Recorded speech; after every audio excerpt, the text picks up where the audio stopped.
Hi friends, welcome back to our channel. Friends, ఇదిగోండి చుక్క కూర. మీకు లాస్ట్ వీడియోలో పెట్టాను ఫ్రెండ్స్. అందులో చాలా చిన్నగా ఉంది. చూడండి, రెండే మొక్కలు ఉన్నాయి దీంట్లో. ఇదిగోండి, ఇదొక మొక్క, ఇదొక మొక్క. రెండే మొక్కలు ఉన్నాయి అనమాట. చాలా పెట్టాను సీడ్స్. కాకపోతే దీంట్లో అంతా గంగవాయిల్ కూర వచ్చింది అప్పుడు సరిగా రాలేదన్నమాట. ఇంకా అవంతా క్లీన్ చేసిన తర్వాత ఉన్న రెండు మొక్కలైనా మంచిగా వచ్చాయి ఫ్రెండ్స్. ఇప్పుడు దీన్ని నేను హార్వెస్ట్ చేయబోతున్నాను. ఇప్పుడు కర్రీ ఏం లేదు, సో ఆకుకూర తెంపుకొని వెళ్దాంలే అని చెప్పేసి వచ్చాను అనమాట పైకి. చూడండి, మనకి చుక్క కూర ఏంటంటే కోసే కొద్దీ వస్తుందన్నమాట. సో ఇప్పుడు చుక్క కూర కోద్దాం మనం. చూడండి ఎంత ఫ్రెష్గా ఉందో. యాక్చువల్గా చాలా సీడ్స్ వేసాను ఫ్రెండ్స్, కాకపోతే చెత్త ఎక్కువ పెరిగిపోయి అవి రాలేదన్నమాట. వచ్చిన ఈ రెండైనా పర్లేదు, మంచిగా వచ్చాయి అన్నమాట. ఇప్పుడు ఒక్క పూటకి అన్నమాట ఇది సరిపోతుంది మనకి. అంటే పాలకూర కూడా ఉంది, కొంచెం పాలకూర కూడా హార్వెస్ట్ చేశాను, పెద్ద పెద్ద లీవ్స్.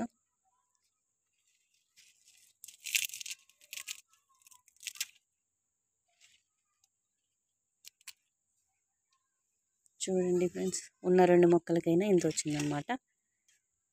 దీంట్లో మనం ఆనియన్ అవి వేస్తాం కదా, ఎలాగో పాలకూర కూడా కొంచెమే హార్వెస్ట్ చేశాను, పెద్ద పెద్ద లీవ్స్. పాలకూర కూడా చూడండి, ఒక 4-5 మొక్కలు మాత్రమే ఉన్నాయన్నమాట. కరెక్ట్గా 6 ఉన్నాయి ఫ్రెండ్స్. ఇవి సమ్మర్లో పెట్టాను, అవి కంటిన్యూషన్ వస్తుందన్నమాట. ఇప్పటికీ 2-3 టైమ్స్ అయితే హార్వెస్ట్ చేశాను. కానీ ఇలా కోసుకొని వెళ్ళి అలా వండుకుంటే ఆ టేస్టే వేరు అసలు. పెంచుకుంటే ఇది ఒక బెనిఫిట్ అనమాట మనకి. ఫ్రెష్గా ఆర్గానిక్గా తినొచ్చు. ఎప్పుడు పడితే అప్పుడు ఇలా హార్వెస్ట్ చేసేసుకొని హ్యాపీగా వండేసుకోవచ్చు. ఇంకొకటి, పాలకూర చుక్క కూర కలిపి వండితే టేస్ట్ కూడా బాగుంటుంది ఫ్రెండ్స్. ట్రై చేయండి. నేను ఈ మధ్య వండుతున్నాను అనమాట, అంతకుముందు ఏది కదే సపరేట్ ఉండేది. దీంట్లో నేను ఇచ్చిన హార్వెస్ట్ ఏంటంటే, అప్పుడు మీకు వీడియోలో కూడా చూపించాను అనుకుంటా, ఈ మిడిల్లో వెజిటేబుల్ వేస్ట్ వేసాను ఫ్రెండ్స్, అంతే. ఇదే మొక్కకు వచ్చింది. ఇంకా మనకు ఎలాగో వర్షాలు పడితే కొంచెం అది వేరు ఉంటుంది కదా, వర్షం వాటర్లో మినరల్స్ అవన్నీ ఉంటాయి, మొక్కకు బాగా అందుతుంది. మా పిల్లలకి ఒక 2-3 టైమ్స్ పాలక్ రైస్ కావాలంటే మన గార్డెన్లోదే తీసి పాలక్ రైస్ చేశాను. పాలకూర నార్మల్గా వండితే తినరులే, కానీ పాలక్ రైస్ అయితే తింటారు ఫ్రెండ్స్.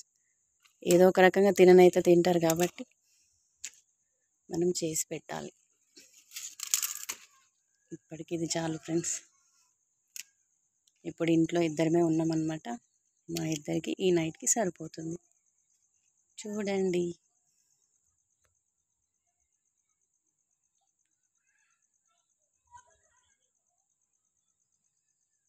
ఎంత బాగా వచ్చింది కదా ఫ్రెష్గా.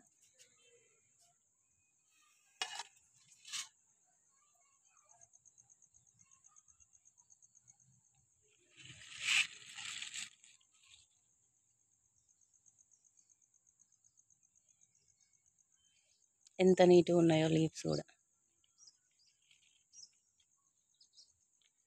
ఓకేనా ఫ్రెండ్స్, మనం ఇక్కడ కరివేపాకు తీసుకుందాం. ఇక్కడ మనకి కుండీలో ఉంది కదా, చిన్నదైనా పర్లేదు, ఫ్రెష్గా వేసుకుందాం. దీంట్లో మన ఈ పొనగంటి కూర ఉందన్నమాట. సో మనకి ఈ కర్రీకి ఇది సరిపోతుంది ఫ్రెండ్స్. మనకి ఇంకా గార్డెన్లో చూడండి, చెట్టు చిక్కుడు ఎంత బాగా వచ్చినాయో. ఇక్కడ చిన్న కుండీలో పెట్టిన దీనికి కూడా వచ్చాయి.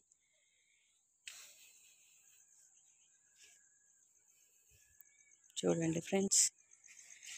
ఓకేనా ఫ్రెండ్స్, ఇది మన హార్వెస్టింగ్ వీడియో అన్నమాట, పాలకూరది. నచ్చితే లైక్ చేయండి, షేర్ చేయండి, సబ్స్క్రైబ్ చేయండి. ఓకేనా ఫ్రెండ్స్, బాయ్.